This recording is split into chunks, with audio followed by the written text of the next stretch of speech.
김만배 씨의 허위 인터뷰 의혹을 둘러싼 논란 거세지고 있습니다. 어제 대통령실이 이례적으로 성명을 냈다는 소식 조금 전에 전해드렸죠. 낙선을 위한 희대의 대선 공작 사건이다. 이렇게 규정을 했습니다. 방통위원장은 원 스트라이크 아웃을 언급하면서 강경 조치가 검찰 수사와는 별개로 또 강경 조치를 하겠다는 의지를 밝혔는데요. 이 사안을 정부 여당이 지금 어떻게 바라보고 있는 건지 직접 들어보겠습니다. 대선 당시에 윤석열 후보 캠프에서 청년 특보를 지냈던 분이죠. 국민의힘 장해찬 최고위원 연결합니다. 장해찬 최고위원이 나와 계세요. 네, 안녕하세요. 장혜찬입니다. 예, 희대의 대선 조작, 선거 조작 사건이다. 이렇게 어제 대통령실 국민의힘은 규정을 했던데 장해찬 최고위원도 그 당시에 이제 대선 캠프에서 일을 했으니까 생생히 기억하실 거예요. 네, 그럼요. 3일 전에 그럼 이 보도가 나오고 나서 대선 분위기가 많이 술렁였습니까? 좀 바뀌었습니까? 어떻게 기억하세요? 제가 그 당시 본선에서는 대선 청년 본부장직을 수행하고 예, 있었는데요. 예.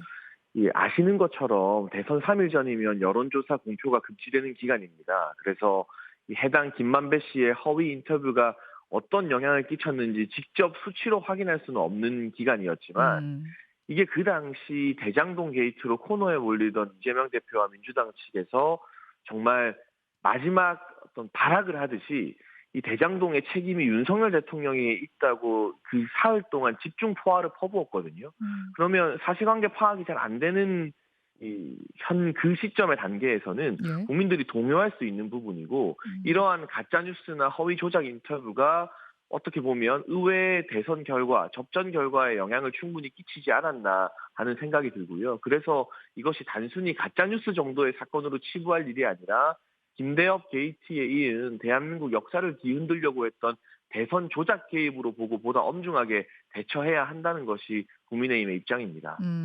그 당시 여론조사를 할 수 있는 시기는 아니었다고 지금 말씀하셨지만 주변에서 이거 진짜야? 물어본다든지 뭔가 좀 체감하는 게 있었어요, 변화가? 그러니까 이게 단순히 예, 뉴스타파의 보도 하나로 끝나는 것이 아니고요. 예. 그 당시에 KBS와 MBC를 비롯한 공중파 뉴스에서 사흘 동안 이 김만배 씨의 조작 인터뷰를 집중적으로 보도했었고, 제가 자료를 한번 확인해 보니까요. 네. 이틀 동안 이재명 대표를 포함한 민주당 선대위의 직책을 가진 주요 인사들이 60회 이상 본인의 SNS에 이 김만배의 허위 인터뷰를 올리면서 음. 국민들께 알려야 된다라고 했습니다. 어. 그러니까 뉴스타파라는 이 매체 하나의 문제가 아니라 그걸 시발점으로 해서 민주당 의원들도 그리고 여러 언론들도 기다렸다는 듯이 사실 확인이나 검증 없이 융단 폭격을 퍼부었기 때문에 잘 모르거나 이 조 씨의 진술이 사실과 음. 다르다는 부분을 미처 알아차리기 힘든 시점에서는 국민들 입장에서 동요가 있을 수 있었던 거죠. 동요라는 표현을 지금 쓰셨습니다. 자, 그러면 2021년 9월 15일 진행된 신학님 그 당시 뉴스타파 전문위원과 김만배 씨 간의 대화 형식의 인터뷰였어요. 그 녹취를 한 소절 듣고 오겠습니다. 김만배 씨 목소리입니다. 윤석열이가 네가 조우영이야 이러면서 윤석열한테서 윤석열이가 보냈단 말이야? 그럼 그 커피 하면서 몇 가지를 했더니 보내주더래. 그래서 사건이 없어졌어. 윤석열이가 네가 조우영이야 하면서 모 검사가 커피까지 타주면서 보내더래. 그러고 나서 사건이 없어졌어. 이렇게 김만배 씨가 신학님 씨한테 얘기하는 부분이에요. 그러면 말입니다. 장해찬 최고위원님. 네, 조우영 씨. 그러니까 천화동인 6호의 실소유주죠, 이분이. 네. 그 조우영 씨가 검찰에서 한 진술에 따르면 당시에 검찰 조사를 받으러 간 건 맞아요? 네, 그런데 그 검찰 조사 과정에서 윤석열 검사를 만난 적도 없고 예. 본인은 알지도 못한다라고 진술을 했다라고 분명히 밝히고 있고요. 그러면 기록으로도 남아 있는데, 네. 커피를 타준 검사가 있긴 있다면서요. 그건 이제 박모 검사라고 전혀 관계가 없는 다른 사람이라고 조우영 씨 진술에서 이야기가 나오는 부분이고요. 예. 기본적으로 대선 토론 당시에도 이 같은 가짜 뉴스를 근거로 이재명 대표가 질의를 했었는데 윤석열 대통령도 이 조우영 씨를 전혀 알지 못한다고 말했고, 음. 조우영 씨도 윤석열 대통령을 알지 못한다, 그리고 만난 적도 없다 조사 과정에서 네. 이렇게 진술을 냈고, 결정적인 것은 네. 이 검찰 진술을 그 당시 문재인 정부의 검찰은 알고 있었다는 겁니다. 그런데 음. 이런 허위 조작 가짜 뉴스가 나왔을 때 이 조우영 씨의 진술을 통한 사실관계를 바로잡는 데 나서지 않았고요. 검찰만 알고 있었느냐? 그게 아니라 언론 보도를 통해 조우영 씨가 입장 밝힌 거 보면 네. 경향신문과 JTBC 등의 이 김만배의 인터뷰가 사실과 다르다. 예. 나는 윤석열 대통령 모른다라고 제보를 했다고 해요.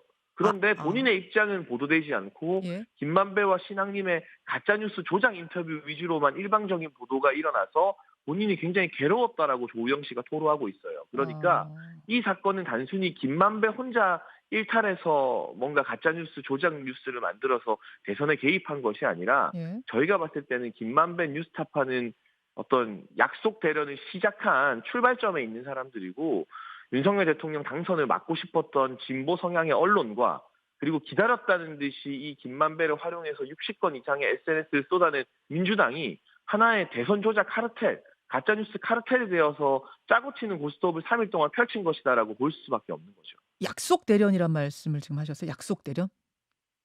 김만배가 이 인터뷰를 결정적인 시점에 터뜨리면 예. 언론도 검증 없이 조우영이라는 사람 법조 기자들한테 검찰에 물어봐서 예. 정말 취재 잘하는 기자들이라면 연락처 얼마든지 알 수 있었을 텐데 예. 전화 한 통에서 이거 진짜냐? 커피 누구가 타주더냐? 물어보면 끝나는 문제를 우리나라에 내로라 하는 언론사들이 검증하지 않았고 심지어 조우영 씨 본인이 경향과 JTBC 등 직접 실명을 거론한 매체에는 이거 사실이 아니다라고 전달했다고 주장하는데도 불구하고 예. 일방적인 김만배의 주장만 다 보도를 해버렸죠. 그런 그리고 의미에서. 이재명 대표 같은 경우는 뉴스타파 보도가 나오기 전에 어떻게 알았는지 2월 달에 먼저 네. 이 대선 토론회에서 이 문제를 꺼냅니다. 그리고 나서 이제 뉴스타파 보도가 나오니까 이재명 대표가 2건의 SNS를 직접 올렸고요. 민주당이 총 60건 이상의 SNS를 올렸는데 저는 여전히 이재명과 김만배는 원팀이라고 보고 있습니다. 그리고 김만배의 이 뉴스타파 조작 가짜뉴스 같은 경우 네. 어떤 경로를 통해서든 사전에 이재명 대표나 민주당 측과 교감이 있었을 것이다. 그렇지 않고서는 이재명 대표가 보도가 나오기도 전부터 토론회에서 이걸 어떻게 질문했는지 뭐 미래를 미리 갔다 오고 미래를 예견하는 분은 아니잖아요. 사전부터 우리가 뉴스타파를 통해서 이런 건을 하나 갖고 있다. 예. 이걸 가장 결정적이고 선거에 영향을 크게 미칠 때 터뜨리겠다는 정도의 교감이 있었을 거라고 보고요. 잠깐만요. 지금도 그러면 이재명 대표 어제 배후에 대한 이야기, 그러니까 김만배 단독이 아닐 것이다. 배후에 대한 이야기를 어제 국민의힘이 하셨는데 그 배후란 민주당을 의미합니까? 저는 이재명과 김만배는 원팀이다라는 표현을 확신에 차서 쓸 수 있고요. 그냥 원팀이다. 한 사람이다 그 말씀이세요? 그렇죠. 공동의 이해관계를 가지고 윤석열 대통령을 떨어뜨리기 위한 대선 조작에 적극적으로 나섰는데 예. 기획을 하고 이걸 만든 사람은 김만배지만 예. 민주당이 수동적으로 김만배와 뉴스타파의 보도를 그냥 받아서 인용한 것이 아니라 그 전부터 이재명 대표가 이런 보도가 나올 것을 알고 있었고 나오자마자 기다렸다는 듯 알겠습니다. 선대위의 모든 관계자들이 총동원되어서 알겠습니다. SNS로 집중 공격을 퍼부은 건 사전 교감 없이는 불가능하다고 그런 생각합니다. 말씀이시군요. 지금 조우형의 검찰 진술을 다시 한번 좀 정리하고 가면 뭐 보도를 통해서 지금 알려진 바입니다만 조우형은 부산저축은행과 인척 관계에 있는 브로커였다. 그래서 부산저축은행의 혼맥에 대해 좀 설명해 달라고 그 당시에 검찰이 불러가지고 그걸 설명하러 갔더니 박모 검사가 커피를 타준 적은 있다. 이렇게 지금 얘기를 하고 있고 윤석열 검사는 보지도 못했고 모른다. 이렇게 검찰에 진술했다. 이런 거죠 지금. 네, 그리고 뭐 일각에서 뉴스타파 등에서 말하는 것처럼 그 커피를 타준 박모 검사도 아무것도 조사하지 않고 커피만 타주고 돌려보낸 게 아니라 네. 말씀하신 것처럼 뭐 부산은행 저축은행 회장의 여러 가지 혼맥이나 인맥과 관련한 조우영의 진술을 다 들었다. 그러니까 그 사건을 조사하는 과정에서 조우영으로부터 들어야 할 이야기들을 다 듣고 보낸 것이지 그 설령 그 박모 검사라 해도 조사도 하지 않고 뭐 우리 이야기 다 들었으니까 너 그냥 가 이런 식으로 조우영을 보낸 것은 아니다라는 게 조우영이 직접 밝힌 내용입니다. 알겠습니다. 자, 국민의힘의 이제 입장을 들었고 어제 신학님 씨의 입장도 나왔고 뉴스타파 입장도 나왔고 민주당에서도 뭐 공식 입장은 아닙니다만 여러 가지 이야기가 들려오는데 좀 하나하나 질문을 드리면 우선 신학님 씨는 자신이 받은 1억 6천만 원의 돈이란 건 그러니까 김만배로부터 받은 돈은 연구가 담긴 책을 3권 판 대가로 받은 것이다. 이 얘기는 지금 알고 계실 거고요.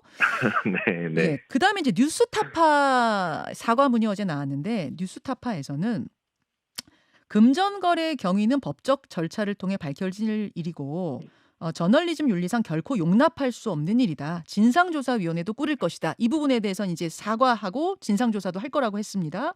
네. 하지만 당시 대장동 사건이 대선의 주요 쟁점이었던 만큼 핵심 인물인 김만배 씨의 육성이 담긴 녹음 파일은 보도 가치가 컸다. 그래서 국민의 알 권리 차원에서 우리는 보도를 한 거다. 이렇게 얘기했습니다. 어떻게 보세요? 일단 뉴스타파가 매체로서의 책임감을 1도 느끼지 못하는구나 좀 개탄할 수밖에 없고요. 이 신앙님이라는 사람이 외부의 위원이 아니라 뉴스타파로부터 연구 용역비 등 돈을 받아가는 뉴스타파 내부인이었습니다. 그런데 해당 기사를 보도할 때 신앙님이라는 사람이 뉴스타파에 소속된 사람이라는 것을 전혀 알리지 않았어요. 그것부터가 뉴스타파가 이 보도를 공정하게 다루지 않았다는 증거이고요. 소속된 사람을 알리지 않았다는 부분과 어떻게 그것이 또 연결된다고 보시는 걸까요? 예를 들면 CBS 기자가 누군가와 인터뷰를 했는데 이게 CBS 기자가 한 인터뷰라고 밝혀야지 마치 CBS와 전혀 관계가 없는 제3자가 김만배나 또 다른 대상과 이야기를 나눈 것처럼 해서 특정 보도를 하는 것은 뭔가 이 보도 자체의 공신력을 더 늘리고자 내부에서 어떤 장난을 친 거죠. 저는 거기서부터 뉴스타파의 이 보도를 대하는 취재 윤리가 상당히 어긋났다라고 보고 있고요. 뉴스타파도 매체라면 그리고 이 신앙님의 인터뷰가 9월에 이루어졌는데 대선 3일 전에 보도하려면 왜 이 기간 동안 이 인터뷰를 그 이전에 대장동은 한참 뜨거웠었는데 보도하지 않았는가에 대해서 매체 차원에서 데스킹을 철저하게 했어야 된다고 보고 있고요. 석연치 않은 지점들이 있다면 당연히 뉴스타파 데스크도 조우영 씨에게 접촉해서 이러한 인터뷰가 있는데 이게 사실이냐라는 객관적 확인 절차를 거치려는 노력을 했어야 된다고 생각을 합니다. 그런데 일말의 어떤 팩트체크를 위한 노력도 하지 않았다는 측면, 그리고 소속된 직원이나 다름없는 신앙님 씨가 1억 6천에 해당하는 책값을 사실상의 뇌물로 받았는데 여기에 대해서 전혀 두 손 놓고 모르고 있었다는 측면에 있어서도 매체로서의 자격이 없는 것 아닌가 하는 생각이 듭니다. 그 72분짜리 전체 음성 파일을 곧 공개할 거라고 합니다. 뉴스타파가. 그러면 아마 사전에 기획된 허위 인터뷰가 아니라는 걸 누구나 알 수 있을 거다. 어제 이렇게 뉴스타파 기자가 이야기를 했더군요. 어떻게 보세요? 전체를 좀 듣고 나면 달라질 거다. 이게 조작은 아니란 걸 알 수 있을 것이다. 뭐 이런 얘기 같아요.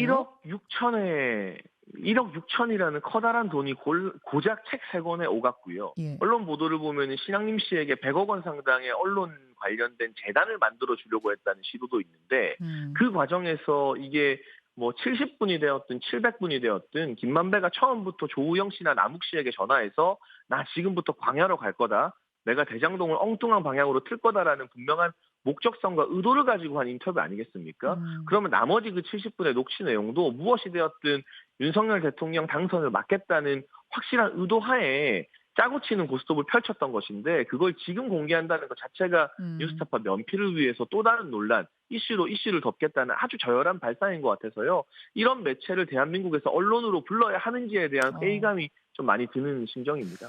자, 근데 지금 이제 뭐 언론계 우려가 이런 게 있습니다. 가짜 뉴스는 하면 안 되죠. 하면 안 되고 허위 조작 뉴스는 더더욱 용납될 수 없는 게 사실이지만 이게 자칫 과잉이 되면 즉 의혹 보도를 하는 과정에서 생기는 작은 흠집까지 가짜 뉴스로 몰아버리게 되면 언론의 비판, 고발 기능이 위축되는 상황, 그런 환경이 만들어지진 않을까. 이런 우려가 언론계에서 조심스럽게 나오는 부분도 있거든요. 어떻게 보십니까? 근데 이게 단순 가짜 뉴스로 이번 사건을 축소시키면 안 될 것 같고요. 이번 사건과는 좀 별개입니다만. 네, 단순 허위 조작도 아니고 이건 대선에 개입하려고 해서 민주주의의 근본 자체를 뒤틀어 버리려고 했던 아주 심각한 사안이고요. 그 외에 뭐 다른 가짜 뉴스나 이런 부분에 대해서는 지난 정부에서도 조국 전 장관을 비롯한 민주당의 주요 인사들이 징벌적 배상제 이야기를 했습니다. 그리고 지금 언론의 가짜 뉴스로 인한 배상 책임을 높이는 대부분의 법안은 민주당 국회의원들이 한 4건 정도 발의를 해놓았어요. 그러니까 이게 여야를 가리는 이슈가 아니고 날이 갈수록 가짜 뉴스의 폐해가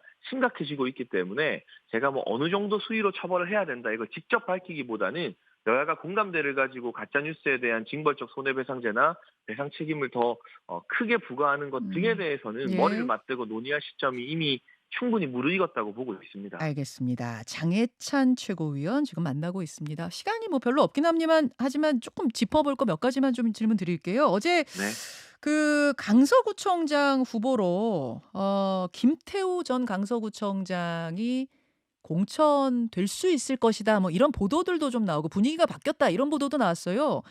어떻게 되는 겁니까? 일단 저희가 이 강서구청장 선거에 있어서 뭐 이런 다른 여러 가지 정치적 상황을 따지지 않고 민주당이 강서구가 전혀 무관한 분을 좀 어이없게 전략 공천했기 때문에 여기에 대한 강서 구민들의 어떤 심판 여론이 상당하거든요. 그렇다면 이 강서 구민들과 구정을 위해서라도 국민의힘이 여당으로서 책임지는 자세를 보여야겠다라는 공감대를 가지고 있고요. 어허. 그런 공감대 안에서 예? 김태우 전 구청장을 포함해 여러 훌륭한 후보들 중에 누가 최선의 적임자인지 찾아내는 그런 과정을 거쳐야겠죠. 예. 김태우 전 구청장을 포함해서 고민하겠다 그런 말씀이세요. 네, 그럼요. 일단 네. 무공천은 아니네요. 네, 저희는 강서구청장 선거를 내서 정정당당하게 승부를 보는 쪽으로 고민의 기울기가 깊어지고 있습니다. 무공천은 아니다. 김태우 후보도 그 안에 경합하는 후보가 될 수 있다. 이런 말씀. 뭐 이제 정확하게 어떤 후보를 공천하느냐는 조금 더 당에서 예. 뭐 공관이나 선관위를 구성하고 공정하게 논의해야 되는 예. 부분입니다만 김태우 전 구청장을 배제할 이유는 없다고 생각합니다. 알겠습니다. 어제 대정부 질문에서 국회 대정부 질문에서 서울은 의원이 고 최상병 사망 사건 수사에 대통령이 외압 행사했다는 그 의혹을 제기하다가 탄핵의 소지가 충분하다 이 발언을 해서 좀 국회가 어제 뭐 고성도 좀 오가고 그랬어요. 이 부분 어떻게 보십니까? 일단 진상 조사를 하는 것과는 별개로 정치적 주장을 하더라도 최소한의 근거를 갖춰야 되고 국민의 선택에 대한 최소한의 예의는 있어야 된다고 생각합니다. 서른 의원이 합리적인 분인데 어쩌다 이 철험의 김용민 의원처럼 탄핵 운운하는 수준까지 갔나. 그만큼 지금 민주당 정치인들이 심리적 코너 상태에 몰린 게 아닌가라고 분석을 하고요. 고민정 의원이 이동관 위원장을 이동관 씨라 부르고 뭐 최강욱 의원은 또 윤석열 대통령을 윤석열 씨라고 불렀거든요. 아무리 정치적으로 비판하는 사이라 하더라도 탄핵이나 뭐 무슨 씨 이런 기본적 예의에서 어긋난 주장은 좀 조심할 필요가 있다. 이런 모습들이 자꾸 국민의 정치 혐오를 불러일으키기 때문에 제가 아무리 세게 비판한다고 해도 장경태 씨, 김남국 씨 이렇게 하지는 않잖아요. 우리 최소한 좀 지킬 것은 지키고 정치라는 게 일종의 알겠습니다. 어떤 싸움이기도 하지만 링 위에서 룰 지키면서 싸워야지 네. 이렇게 마구잡이로 길바닥에서 뭐 우통벗고 싸우는 것 같은 난투극을 보여드리면 안 된다는 말씀을 꼭 드리고 싶습니다. 우통 벗고 싸우는 것 같은 느낌이 들었다. 그 말씀. 지금 민주당 의원들이 그래요. 취객 그래요? 같아요. 그냥 막 고성방가 지르면서 마구잡이로 덤벼드는. 아이고, 자, 이 얘기는 또 민주당 의원 나오시면은 제가 질문 드리도록 하고 오늘 2부에 그 이재명 대표 어제 저희가 현장 인터뷰를 다녀왔는데요. 거기서 이 민주당 배우설에 대한 질문이 있었습니다. 그거 함께 확인해 보도록 하죠. 장혜찬 최고위원 고맙습니다. 감사합니다. 김현정의 뉴스쇼는 시청자 여러분의 참여를 기다립니다. 구독과 좋아요, 댓글 잊지 않으셨죠? 알림 설정을 해두시면 평일 아침 7시 20분 실시간 라이브도 참여하실 수 있습니다.